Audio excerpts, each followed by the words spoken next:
কৃষ্ণ কৃষ্ণ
সমবেত সকল গৌরনুরাগী কৃষ্ণ অনুরাগী সকল ভক্তবৃন্দের যুগল চরণে আমার সমস্ত কোটি দণ্ডবত প্রণাম।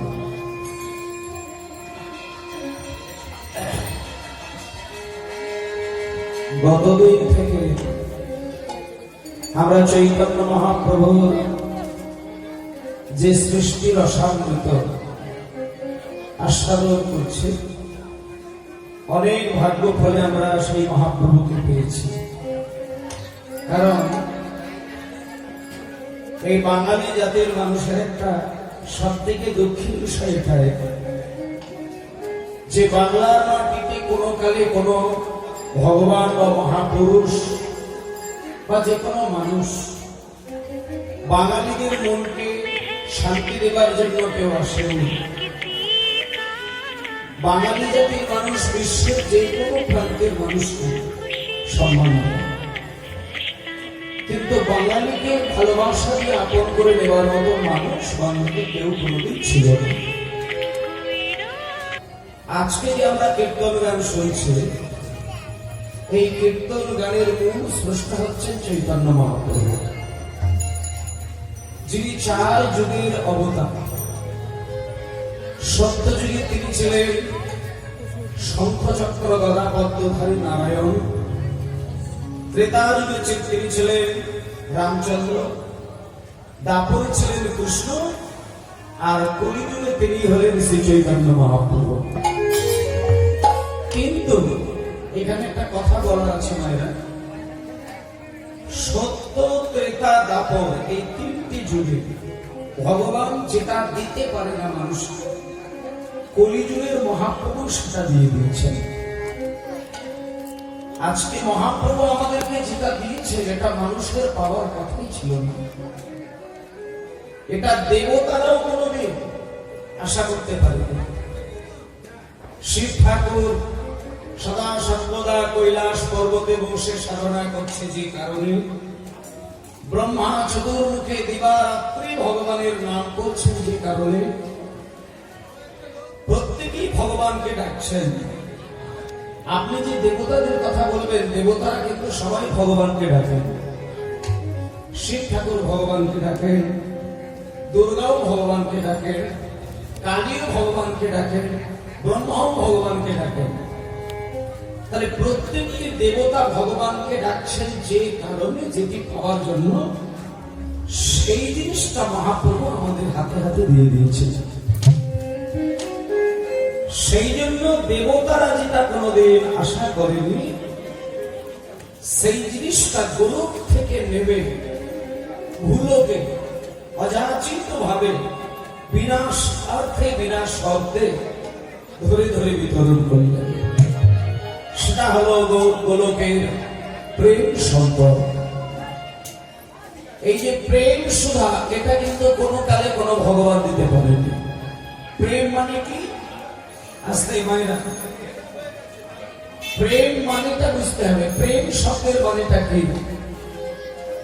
এই যে সত্য যুগে নারায়ণ প্রেম দিতে পারেনি, ত্রেতা যুগের রামচন্দ্র প্রেম দিতে পারেনি, দাপরে কৃষ্ণ তিনিও নাকি প্রেম দেননি, একমাত্র কলিযুগে প্রেম দিয়েছিলেন।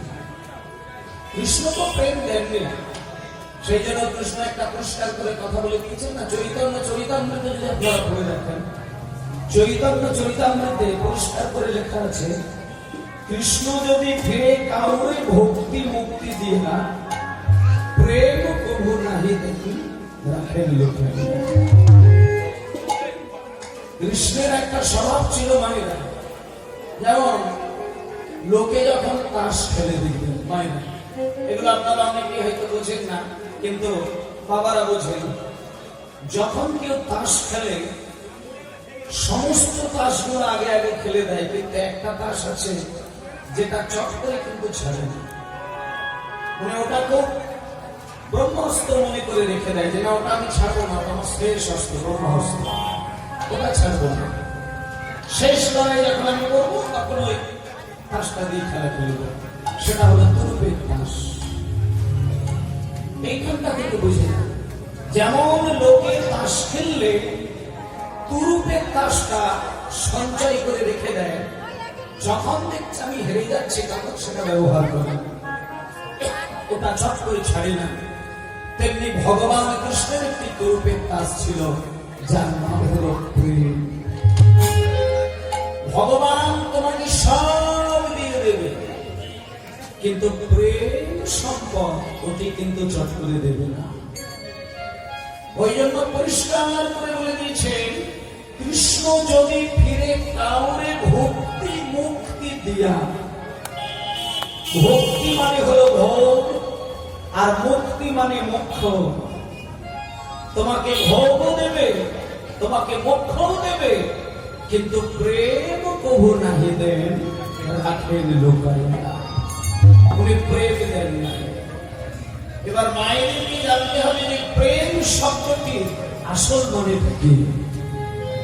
এখন রাস্তাঘাটে ছেলে মেয়ের প্রেমের ছড়াছড়ি দেখা যায়, বাড়িতে বাড়িতে স্কুল কলেজে টিভি সিনেমায় যাত্রা নাটক থিয়েটার শুধু প্রেমের গল্প দেখা যায়। তাহলে কি ভগবান ওই প্রেম দিয়েছিলেন? না। তোমরা যেটাকে জড় জগতে প্রেম বলে মনে করছো, ওটা আসলে কিন্তু প্রেম নয়। প্রেমের একটা নিজস্ব মানে রয়েছে, নিজস্ব ভাবধারা রয়েছে। সেই প্রেম শব্দের মানেটা জানতে হবে, প্রেমটা কি। মনে করুন বাবা, একটা কথা বলি মায়েরা, এই যে আজকে আপনারা কীর্তন শুনতে এসেছেন, গতকালকে শুনছেন, আজকেও শুনছেন। এবার এই যে 2 দিন 3 দিন ধরে কীর্তন বাসরে বসে মন দিয়ে হরিনাম শোনা, এখানে বিভিন্ন ধরনের ভক্ত বিভিন্ন কিছু চাইবার আশায় কীর্তন শোনে। বিভিন্ন কারণে বিভিন্ন ভক্ত ভগবানকে ধূপধুনা দেন, বিভিন্ন কারণে ভগবানের কাছে শঙ্খ বাজায়, ঘন্টা বাজায়, ঝাঁঝ বাজায়, নাম করে। এটা কিন্তু বিভিন্ন কারণে হয়। কোন কোন মানুষ দেখবেন হরিবাসরে বসে হরিনাম শোনে আর মনে মনে সে ঠাকুরকে জানায়, হে ঠাকুর, এই যে আমি তোমার মন প্রাণ দিয়ে কীর্তন শুনছি, আমি কেন শুনছি জানো? আমি খুব কষ্টে আছি, খুব ভালো নেই। আমি বিগত কয়েকটা বছর ধরে বাকির জ্বালায় এত ভুগছি, কোনো কিছু ভালো লাগে না ঠাকুর। তাই যে আমি কীর্তন শুনে যাচ্ছি তোমার, তুমি শুধু আমার বাতের ব্যথাটা সারিয়ে দাও, আমাকে কিছু দেবার দরকার। এবার ভগবান মনে মনে চিন্তা করলেন, যাক বাবা, ওই ঠাকুরমার যদি বাতের ব্যথাটা আমি সারিয়ে দিই, তাহলে আমার দায়িত্ব থেকে আমি মুক্তি পেয়ে যাব। খুব ভালো করে সিদ্ধান্তটা দেখবেন। আপনি যদি বাতের ব্যথার কামনা করে ভগবানকে ডাকেন, ভগবান আপনার প্রতি খুশি হয়ে যায়। ভগবান ভাবে, যাক বাবা, ওই ভক্তটার যদি বাতের ব্যথাটা আমি সারিয়ে দিই, তাহলে আমার যে একটা দায়িত্ব, এটা আমি মুক্তি পেয়ে গেলাম। আবার কোনো মা জননী হয়তো ভাবছে, ঠাকুর, তুমি তো জানো আমার একটি মাত্র মেয়ে, তাই দেখে শুনে এমন একটা ছেলের সঙ্গে ওর বিয়ে যেন হয়, ও যেন সারা জীবন সুখে শান্তিতে সংসার করে। একটা ভালো ছেলের সঙ্গে তুমি বিয়েটা দিয়ে দিও। ভগবান দেখলো, ওই মায়ের যদি মেয়েটাকে একটা ভালো ঘরে বিয়ে দিয়ে দিই, আমার দায়িত্ব থেকে আমি মুক্তি পেয়ে গেলাম। আবার এখন অনেক মানুষ আছে দেখবেন, যারা ব্যবসা করে, সকাল সন্ধ্যায় ভগবানকে ধূপ কাঠি জ্বালায় আর বলে, হে ঠাকুর, আমি তোমার কাছে কিছু চাইবো না, আমার যেন শুধু ব্যবসাটা রাত দিন ভালো ছিল। ঠাকুর দেখলো, ওই দাদার ব্যবসাটা আমি চালিয়ে দিলে আমার দায়িত্ব থেকে মুক্তি পেয়ে গেলাম। তাহলে এইবার দেখুন মায়েরা, ছেলের চাকরি, মেয়ের বিয়ে, ব্যবসা বাণিজ্যে উন্নতি, একতলা বাড়ি দোতলা, বাকের ব্যথা, ঘাটের ব্যথা, এইসব নিয়ে যারা ভগবানকে ডাকেন, ভগবান বেশি খুশি হন। কিন্তু যদি কোনো ভক্ত একবার ভগবানকে ডাকতে গিয়ে বলে, হে ঠাকুর, এই যে আমি তোমার সারা জীবন কীর্তন শুনছি, আমি তোমার কাছে কিছুই চাই না, শুধু তোমার ওই আরাধ্য যুগল চরণ চাই। এই যদি কোন ভক্ত, চালাক ভক্ত একবার বলে ফেলে, অমনি ভগবানের ভয় লেগে যায়। না, আমি ওই ভক্তের কাছে বেশি যাব না।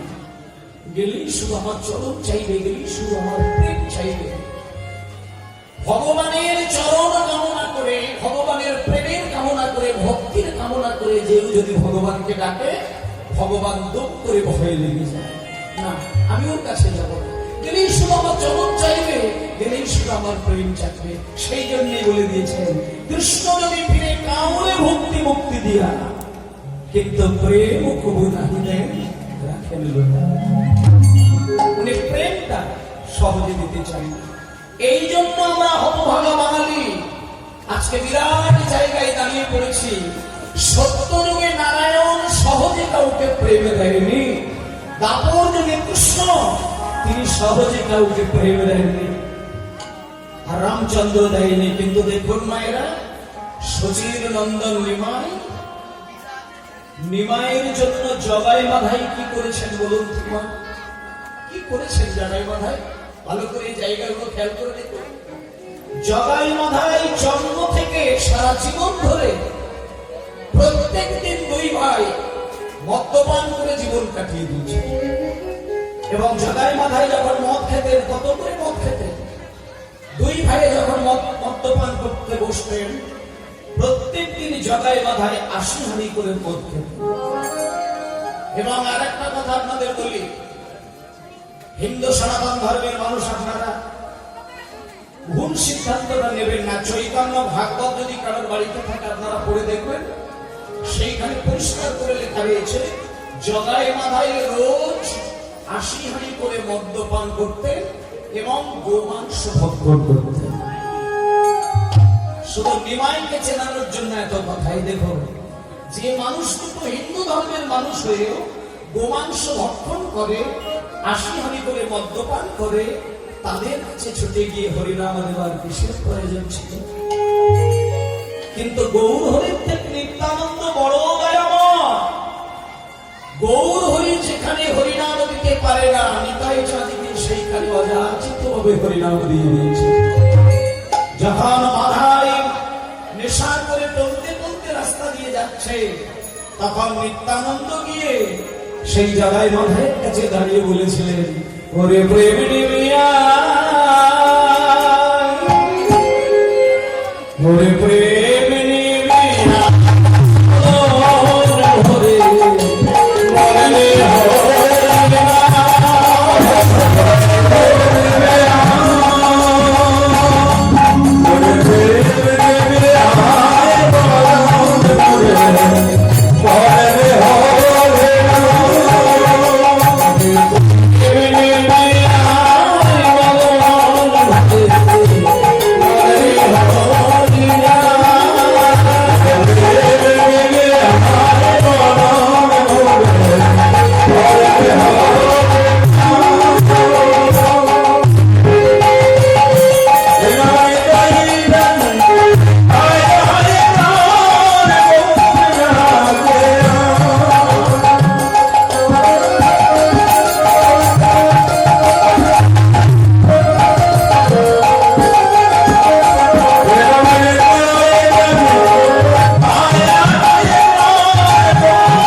জগাই মাধাইকে প্রেম দেওয়ার জন্য মহাপ্রভু জন্ম নিয়েছে।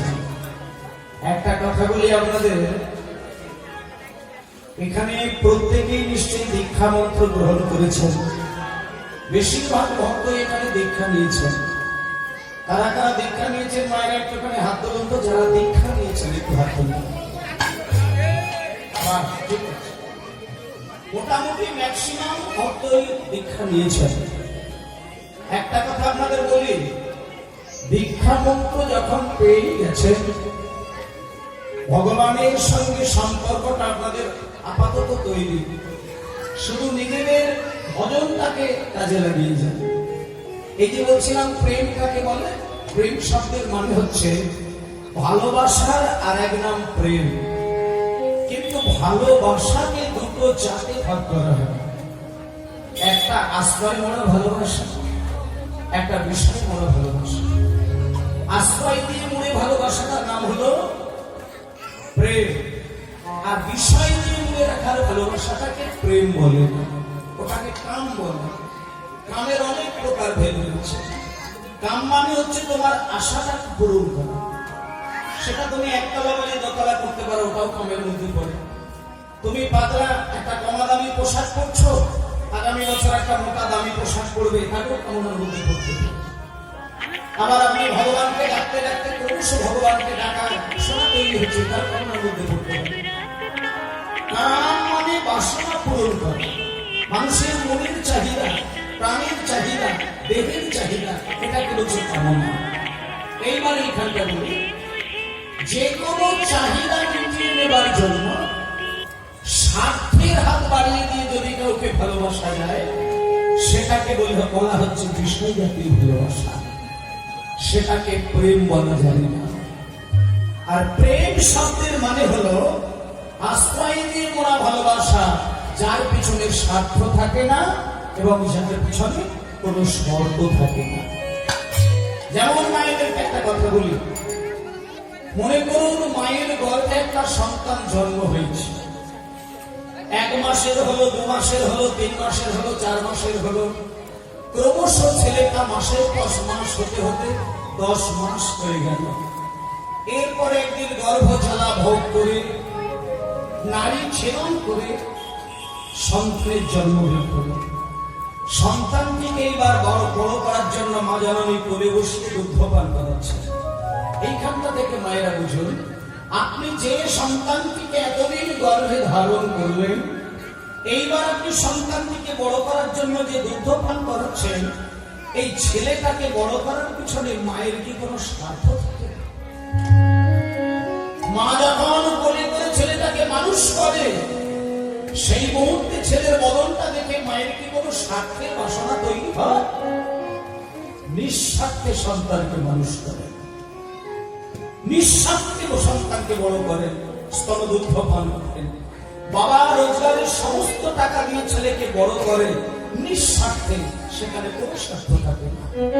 এইটাকে বলা হলো প্রেম। যে ভালোবাসায় দিয়ে ভিখারি হয়ে যাওয়া যায়, প্রতিদানে রাজা হওয়া যায় না, তাকে বলা হয় প্রেম। যে সর্বহারা হয়ে ভালোবাসে, তাকে বলা হয় প্রেম। আর ভালোবাসার বিনিময়ে যদি হাত পেতে চায়, তাকে প্রেম বলা হবে না।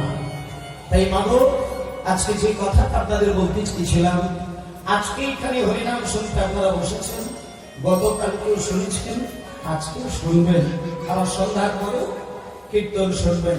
কিন্তু এতগুলো লীলাপালা যে শুনছেন, এর আসল কারণটা কি?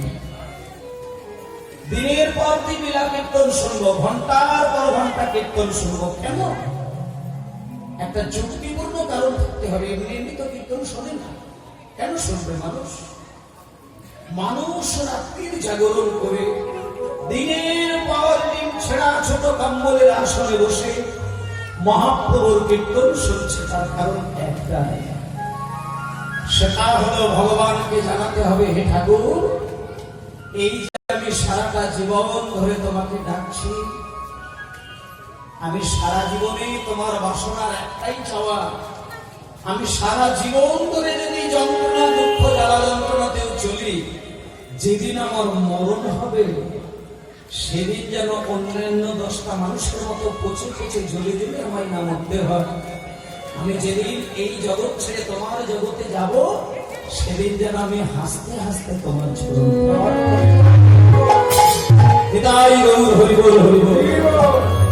যে মানুষটা হাসতে হাসতে গোবিন্দের চরণ পেয়েছে, সেই হলো সত্যিকারের মানুষ। মানুষের জীবনের মূল্য হবে সেটাই, জন্মের সময় কাঁদা, সংসার চালাতে গিয়ে কাঁদা, আর মৃত্যুর দিনে কান্না, সে মানুষের কোনো মূল্য রইল না। মুনি ঋষিগণ ওই জন্য বললেন যে, শোনো বাবা, তোমরা জন্মের দিনে কেঁদেছো, কাঁদো, কিন্তু সারা জীবন ধরে এমন একটি কর্ম তুমি রেখে দিয়ে বিশ্ব ছেড়ে চলে যাও, যাতে মৃত্যুর দিনে তুমি হাসতে হাসতে চলে যাবে, কিন্তু জগৎ যেন তোমার কথা মনে করলেই কাঁদে, তবেই হবে সত্যিকার মানুষ।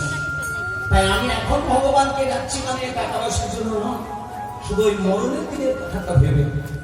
কারণ আপনি দেখবেন পাশের বাড়ির বয়স্ক মানুষেরা যখন মরে যায় কত জ্বালা, কত যন্ত্রণা, কত ছটফট করতে করতে মরে। একটা মানুষকে আপনি দেখতে পাবেন যে মরার সময় হাসতে হাসতে মরে যায়? দেখা যায় না। আপনি যাকে ভালোবাসেন সেও যখন মৃত্যু শয্যায় শায়িত থাকে আপনি তার মরণটা চোখের সামনে আপনি দেখতে পাবেন না। আপনাকে ভগবানকে জানাতে হয়, ঠাকুর ওকে তুমি আর কষ্ট দিও না, ওকে মেরে দাও, ওকে মেরে দাও, মেরে দিয়ে তুমি আমাকে বাঁচাও, আমি ওর কষ্ট সহ্য করতে পারছি না। এই কষ্টটা মানুষের হয়ে গেল, এই কষ্টটা হওয়া যাবে না।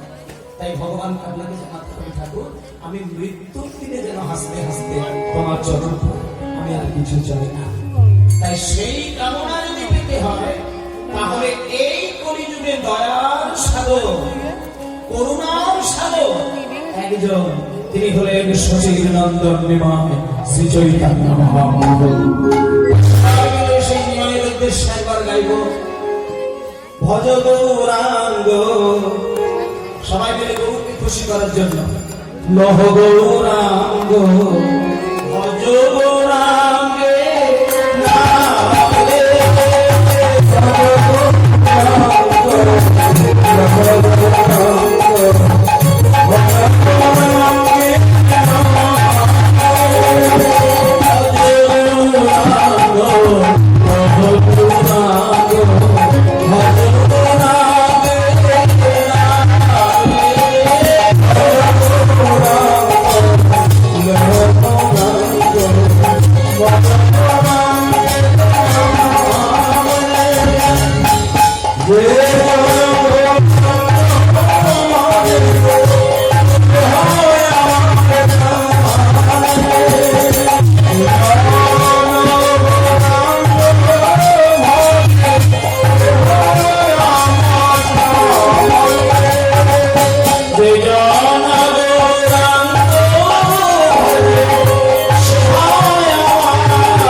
নিতাই হলো বেদ, আর বেদের আসল জায়গাটা হলো উপনিষদ।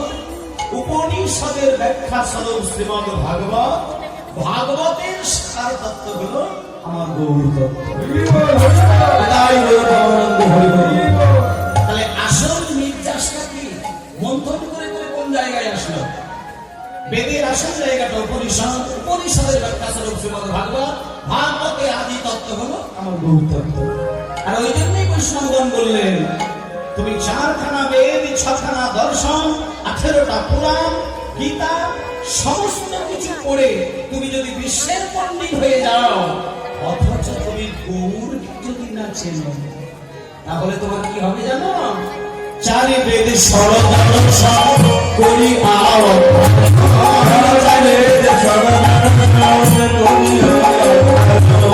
সে যদি আমার গোলাহি ভাবে,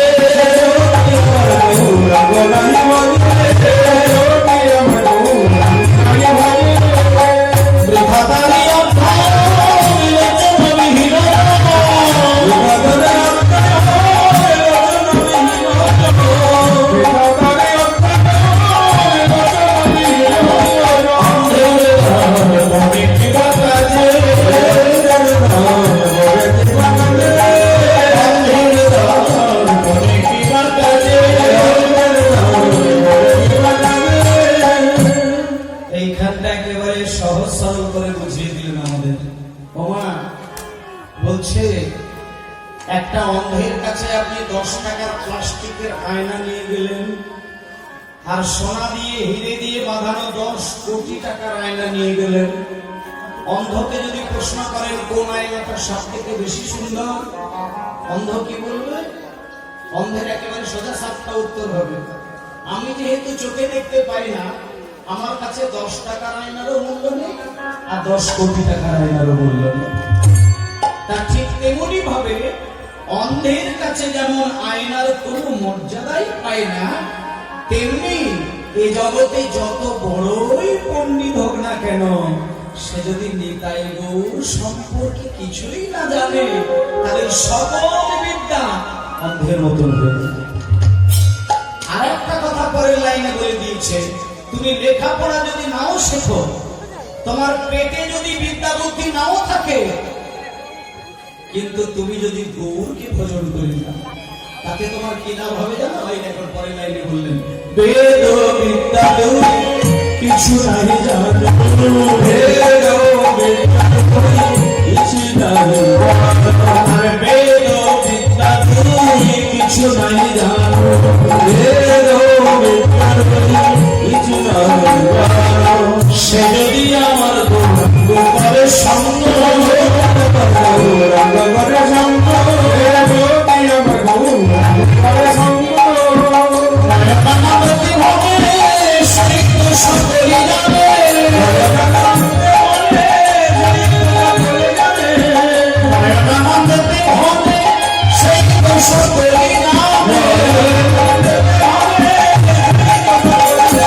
সর্ববিদ্যা সর্বজ্ঞান সর্বসিদ্ধি পরকাল ভালো, সর্ববিদ্যা সর্বজ্ঞান সর্বসিদ্ধি পরকাল ভালো।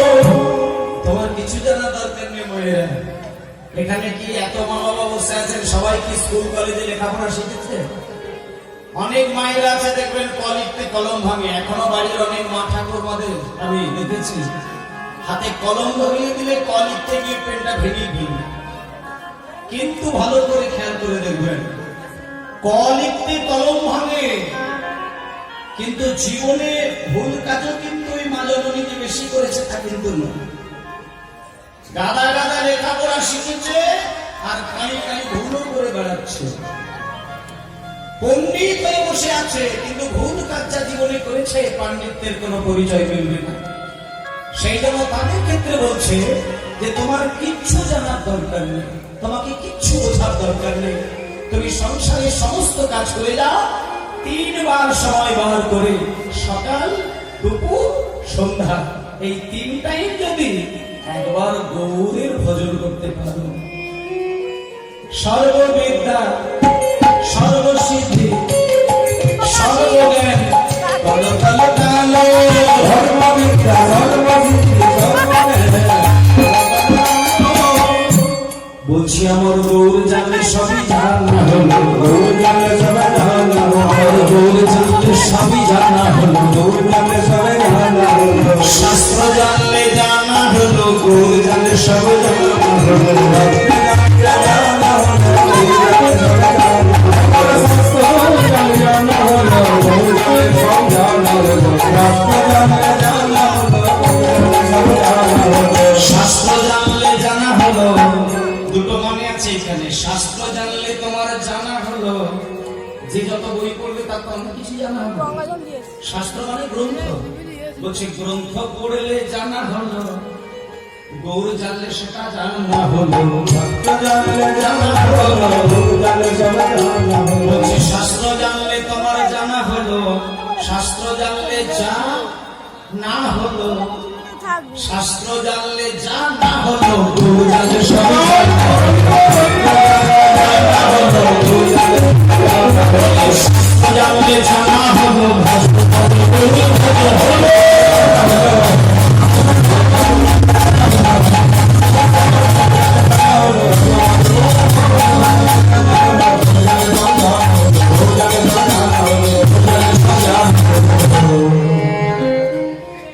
তাই জন্য সকল ভক্তবৃন্দের কাছে একটাই অনুরোধ, মায়েরা বাবারা সবাই রয়েছে,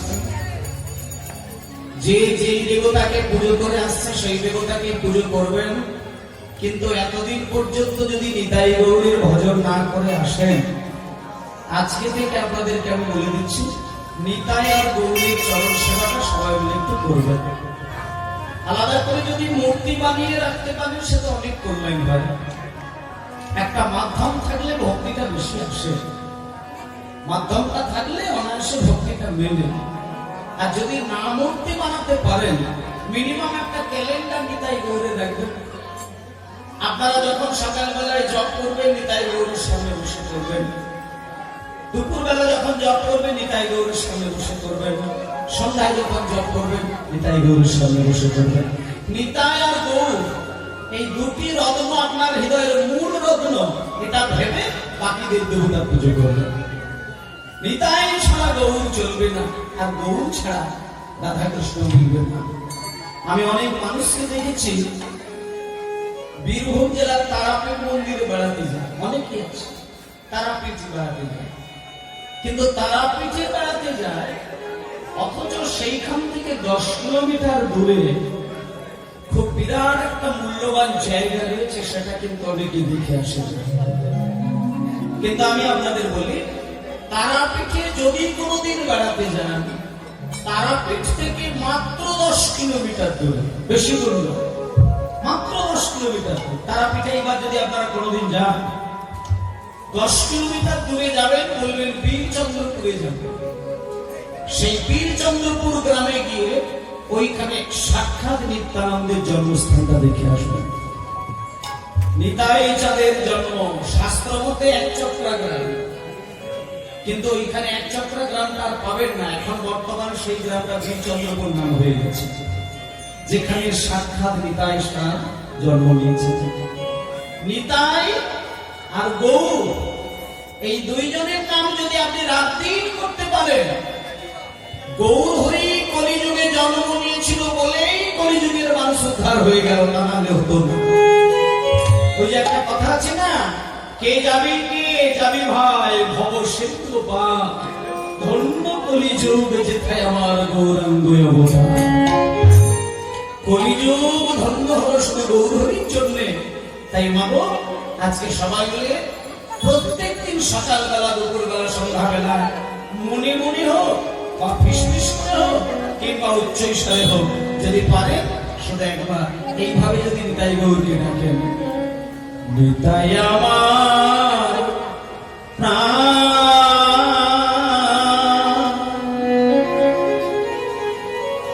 যেমন সন্তানকে আমরা যখন ভালোবাসি তখন মনে হয় না যে ওই ছেলেটাই আমার প্রাণ, ছেলে যদি আমার জীবন থেকে সরে যায় আমিও মরে যাব। যে যাকে ভালোবাসে তাকে প্রাণ মনে করে না। তাই নিতাই আর গৌরকে এমন ভাবে আপনাকে ডাকতে হবে, সেই নিতাই গৌরই যেন আপনার প্রাণ, সেইভাবে আপনাকে বলতে হবে, নিতাই আমার প্রাণ, গৌর আমার প্রাণ।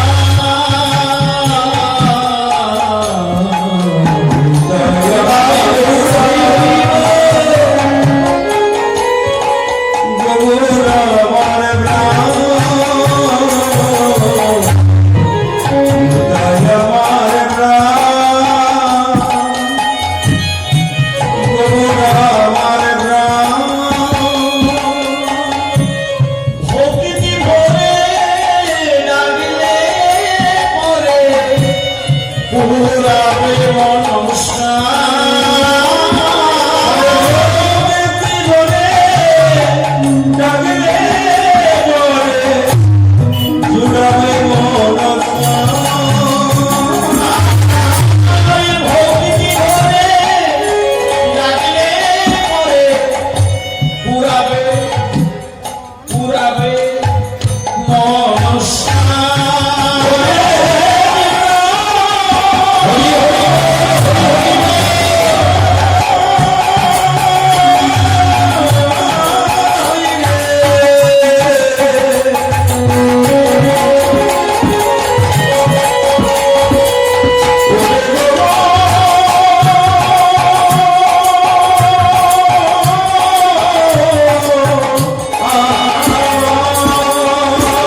হরি বল হরি বল। শ্রদ্ধা ভক্তি ভালোবাসা বিশেষ ভাই গৌরের নাম নিতে হবে। মায়েরা চলুন, আজকে আমরা সবাই মিলে সেই নিতাই গৌরের উদ্দেশ্যে, ভগবানকে সেবা দেবার উদ্দেশ্যে একটুখানি আমাদের হৃদয়, আমাদের মন, আমাদের প্রাণ সবকিছুকে একটুখানি সুন্দর করে সাজিয়ে নেব। তিনটে জিনিস থাকতে হবে মানুষের। তিনটে জিনিস যদি না থাকে তাহলে ভগবানকে ডাকার জন্য আমরা তৈরি হতে পারি না। তিনখানা জিনিস মানুষের দরকার। একটা হলো মাথায় থাকবে শুদ্ধ যুক্তি। শুদ্ধ যুক্তি, যুক্তি অনেক রকমের হয়, কিন্তু যুক্তিটা শুদ্ধ হতে হয়। শুদ্ধ যুক্তি থাকবে, আর শুদ্ধ ভক্তি, আর শুভ শক্তি। দুর্বল দেহে কোনদিন কৃষ্ণ ভজন হয় না। দেহের মধ্যে শক্তি না থাকলে ভজন করা যায় না। এই যে মা কালী, মা দুর্গা, মা গৌরী, মা চণ্ডী, মা জগদ্ধাত্রী, এই দেবতার পুজো আমরা করি কেন? এর একটা কারণ আছে। মা দুর্গা, মা কালী, মা গৌরী, চণ্ডী এসব হচ্ছে শক্তির প্রতীক। এদেরকে আরাধনা করলে শক্তি পাওয়া যায়। তাই আজকে সবাই মিলে একটুখানি হাত জোর করে বসুন। আমরা একটা কাহিনী শুনবো, তার আগে শক্তিটা যে যার কাছে যেন থাকে, আমরা যেন সহজে দুর্বল না হয়ে যায়। দেখবেন বাতের ব্যথা, হাঁটুর ব্যথা, মাথার যন্ত্রণা, এগুলো যদি একবার আমাদের শরীরে এসে যায় তাহলে কিন্তু আমরা আর ভজন করতে পারি না। কারণ যদি মাথার যন্ত্রণা শুরু হয়, আপনি কৃষ্ণকে সেবা দেওয়া তো দূরের কথা, আপনি দীক্ষা জপ পর্যন্ত আপনি করতে পারবেন না। যে কোনো শরীরের জটিল ব্যাধি যখন এসে যাবে, ভগবানকে ডাকার শক্তি আমরা হারিয়ে ফেলব। আর শরীরে যাতে ব্যাধি না আসে, শরীর যাতে শক্তি সম্পন্ন হয়, তার জন্য শক্তির যে পাহাড়, যার আরাধনা করলে আমরা শক্তি পেতে পারি, তার একটু আরাধনা করে নেব। সবাই একটু হাজির করে বসে মন প্রাণ দীপ্ত শক্তিকে দেখব। ও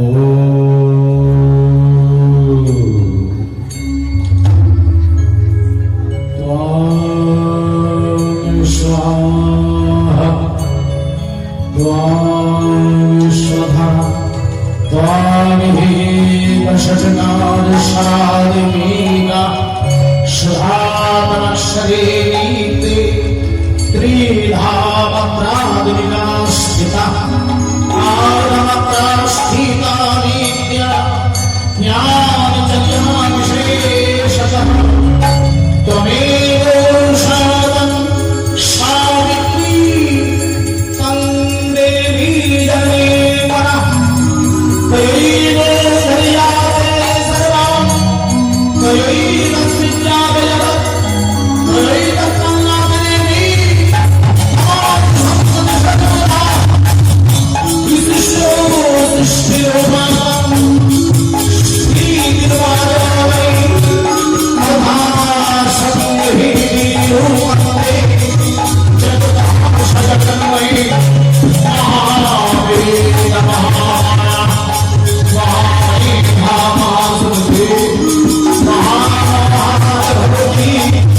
মায়ের স্তব আমরা মন দিয়ে শুনলাম, একটুখানি মায়ের তত্ত্বপূর্ণ গান দুটো লাইন গাইব। গানটা গাইবার জন্য অনুরোধ করেছি, তাই গানটা একটুখানি গাইতে গাইতে সবসময় একটা কথা বলি, মায়ের আরাধনা, মায়ের গান, মায়ের শক্তি, মায়ের ভক্তি, মায়ের তত্ত্ব প্রত্যেকটা জিনিস উপলব্ধি করতে হবে। মাকে বাদ দিয়ে কোনো কিছু হবে না। মা ছাড়া যে জগতে ভালো কিছু হতে পারে না, তার প্রমাণটাই নিয়ে নিয়েছিল গৌরসুন্দর। গৌরহরির প্রতি পদে পদে তিলে তিলে মাকে সম্মান করেছে, সবাইকে একটা শিক্ষা দিয়েছে। ও আমার মা সচিমা কোনদিন স্কুলে যায়নি, আর আমি ছিলাম নবদ্বীপের সর্বশ্রেষ্ঠ অধ্যাপক, কিন্তু আমি যখন মাকে প্রণাম করি শুয়ে পড়ে প্রণাম করি। আর আজকালকার দিনে বাড়িতে ছেলে মেয়েরা দু চার কথা পড়াশোনা করেই যেন মনে মনে চিন্তা করে কি যেন হুড়ে। মাকে প্রণাম করতে গেলে দেখবে তার বিবেকে বাদে মাকে প্রণাম করতে চায় না। বাবাকে প্রণাম করতে গেলে নিজের একটা সেন্টিমেন্টে আঘাত হয়। কিন্তু গৌরহরি বলেছে না, মা বাবাকে ভক্তি শ্রদ্ধা যে ছেলে মেয়ে দেখাতে পারবে, সে যদি ভগবানকে সারাটা জীবনে ডাকতে ভুলেও যায়, মায়ের আশীর্বাদ মায়ের করুণা যদি কোনো সন্তান পায়, যেদিন সে বিপদে পড়বে ভগবান তাকে যে যে শেফে দেখা দিয়ে বিপদ থেকে উদ্ধার করবে। মাকে ভালোবাসে, বাবাকে ভালোবাসে, এমন সন্তানের কোনো দুঃখ নেই।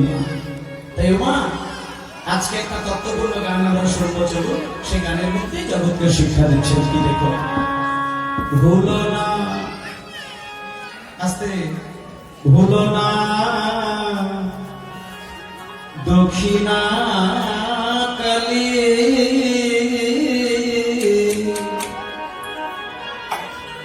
তোমরা বদ্ধ হয়ে মায়ার জালে, একবার ভেবে দেখ মন কেউ কারণ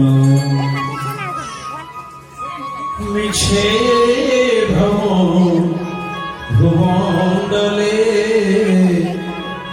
ভেবে দেখ মনে কেউ কারণ।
একটা ছেলে সারা জীবন শুধু মা, ও মা, মা, কোন ছেলে মাকে ডাকে? কোন ছেলে শুধু মামা করে? বউ বউ বাদ দিয়ে, যার বউ নেই সে তো মাকে ডাকবে। যার বউ আছে সুন্দরী বউ, তা সে বউকে না ডেকে মাকে ডাকবে কেন? মামা ছাড়ো, আমার বাড়িতে সুন্দরী বউ আছে, আমার তো মামা করে ডাকার দরকার নেই। কিন্তু গানটাতে একটা খুব সুন্দর শিক্ষা দিচ্ছে, বাবা তুমি মায়ের কোলে বড় হলে, মা তোমাকে মানুষ করলো, বড় করলো, আর তুমি একটা সুন্দরী মেয়েকে বউ করে মাকে ভুলে গেলে। কিন্তু যে বউকে দেখে তুমি তোমার মাকে ভুলতে বসলে, সেই বউ তোমার একদিন কি করবে জানো? ভালো করে খেয়াল করে দেখো। এই গানটার মধ্যেই বলে দিচ্ছেন দেখুন, এই খোকা যার জন্যে মরো ভেবে সে কি তোমার সঙ্গে যাবে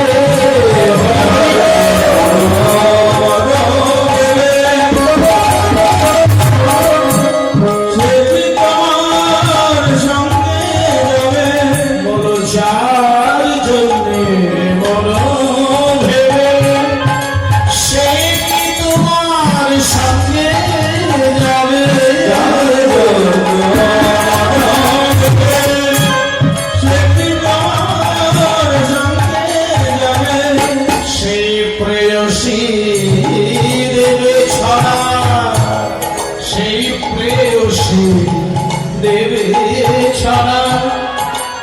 প্রেয়সী মানে স্ত্রী। স্বামী মরে যাওয়ার পরে দেখবেন সনাতন ধর্মের রীতি অনুসারে স্বামী মরলেই বউয়ের শাখা সিঁদুর দেহ থেকে সরিয়ে দেবে, তারপর একটা মাটির বালসা হাতে দেবে, স্বামীর সঙ্গে স্ত্রীর যে একটা বন্ধন ভালোবাসা সেটাকে ছিন্ন করে দেবে। শাস্ত্র মতে স্বামী তো স্ত্রীকে প্রচন্ড ভালোবাসত, তাই স্ত্রী যেন বলছে স্বামীকে, স্বামী তুমি জীবিত ছিলে তুমি আমার স্বামী ছিলে, তুমি যেহেতু মরে গেছো ভুলে যাও, ভুলে যাও, আমার কথাটা ভুলতে যাও। যদি না ভুলতে পারো আমি চেষ্টা করছি তোমাকে আমার এই বাস্তু থেকে দূর করে দেব।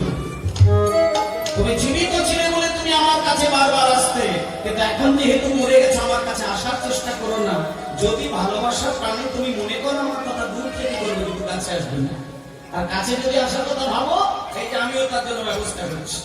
এই বলে স্ত্রী একটা মাটির মালসায় গোবরের জল নিল, আর গোবরের জল নিয়ে কি করছেন দেখুন, সেই প্রেয়সী দেবে ছড়া, সেই প্রেয়সী দেবে ছড়া, অমঙ্গল হবে বলে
পকেটে যদি টাকার গরম থাকে না মা, অনেক সময় অনেক মানুষকে দেখা যায় টাকার গরমের জন্য মাকেও সম্মান দিতে পারে না, বাবাকেও সম্মান দিতে পারে না, সমাজের ছোট বড় মানুষকেও দেখবেন বোঝে না।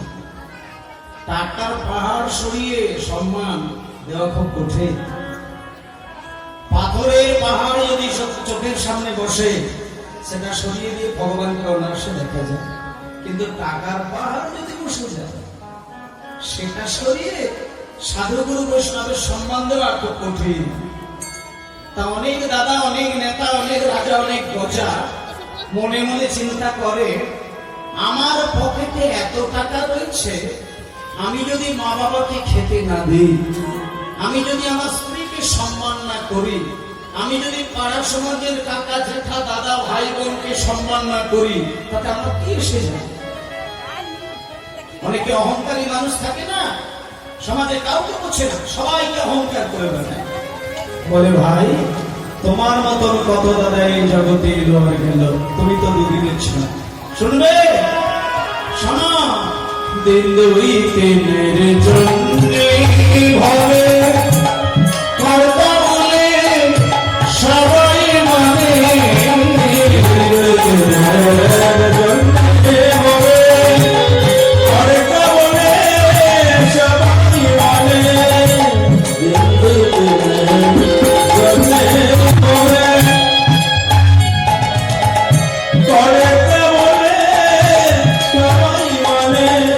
আর সেই করতারে দেবে ফেলে কালাকালে করতায়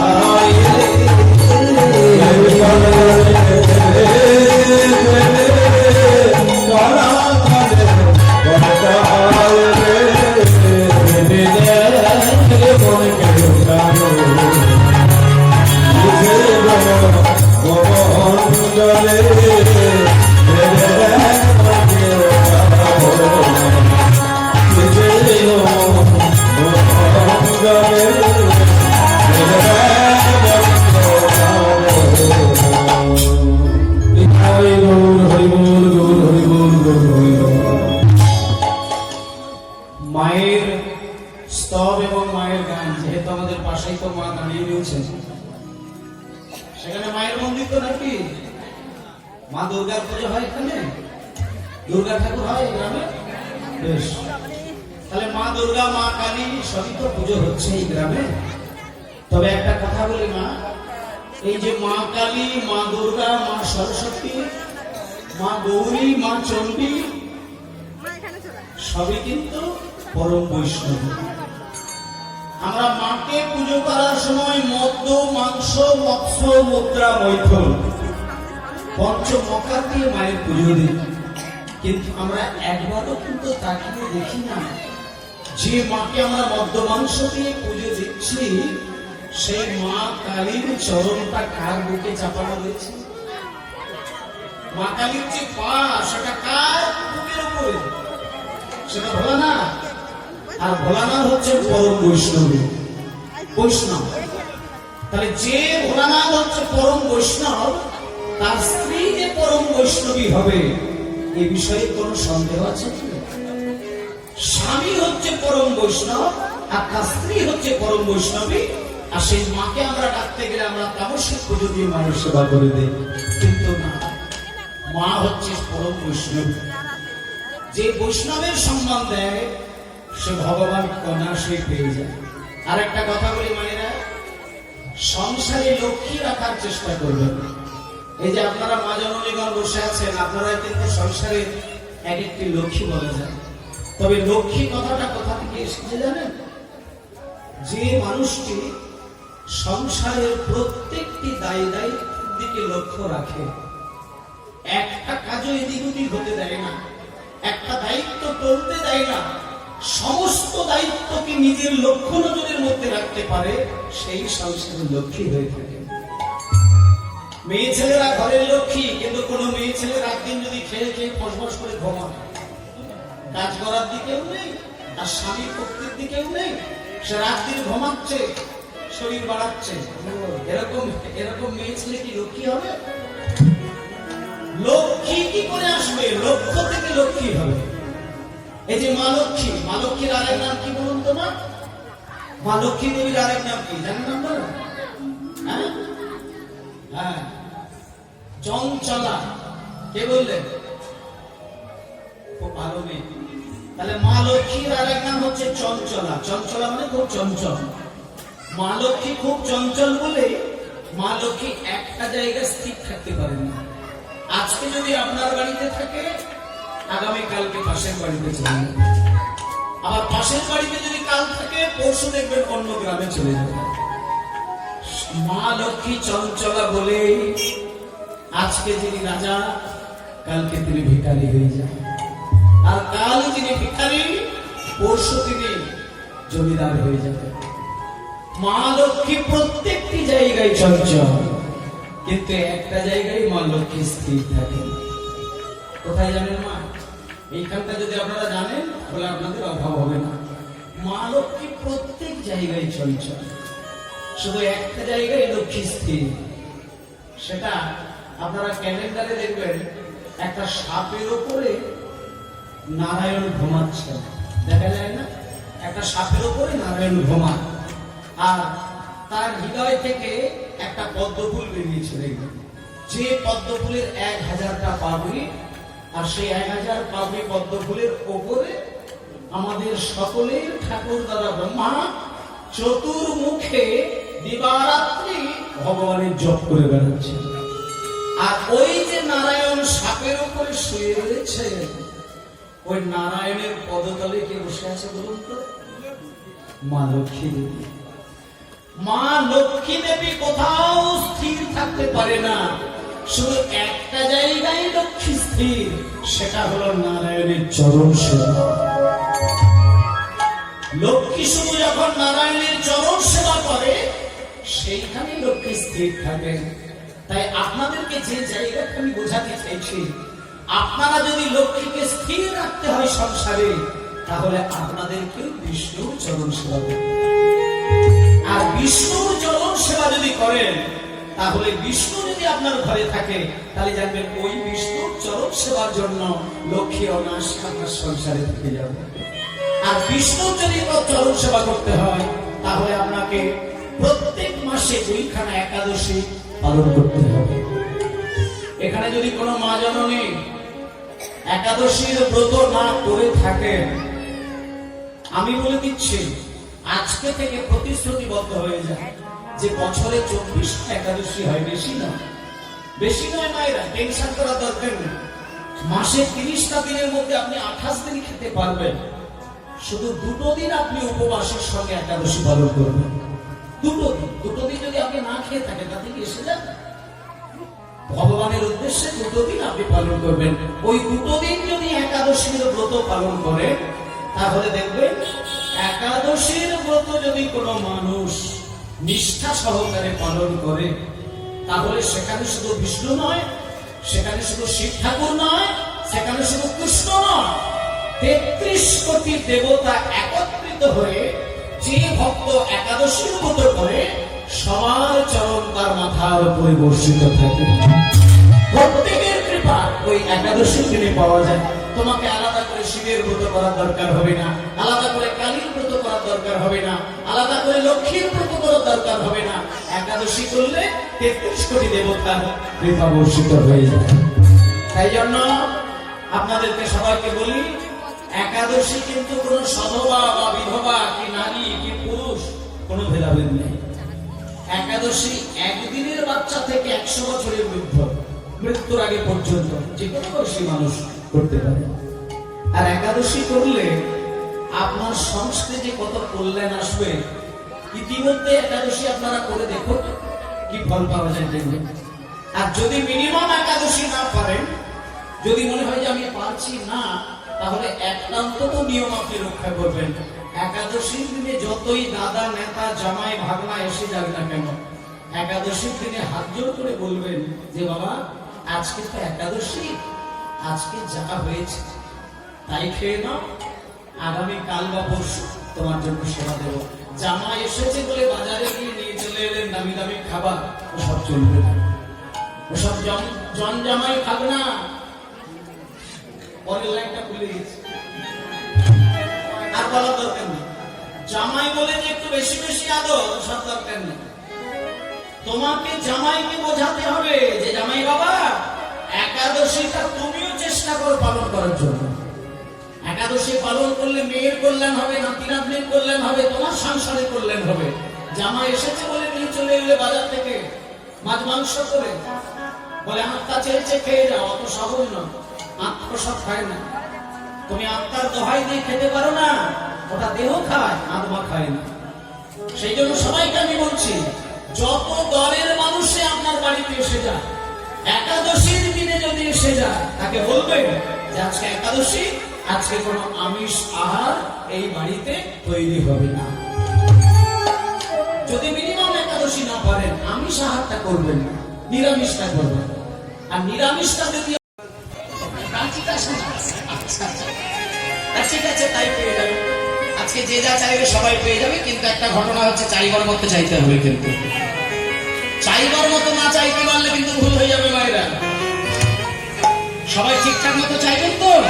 দেখেন এবার কি চাইবে, একটু পরে আপনাদেরকে জেনে নেবো। আজকে দেখি রামচন্দ্র, আজকে ভগবান শ্রীকৃষ্ণ নারদ মুনিকে বলছেন, নারদ মুনি, আমি যে যজ্ঞটা করবো সেটা হবে দানব্রত যজ্ঞ। ভালো কথা, তার কি কোনো নিয়ম আছে?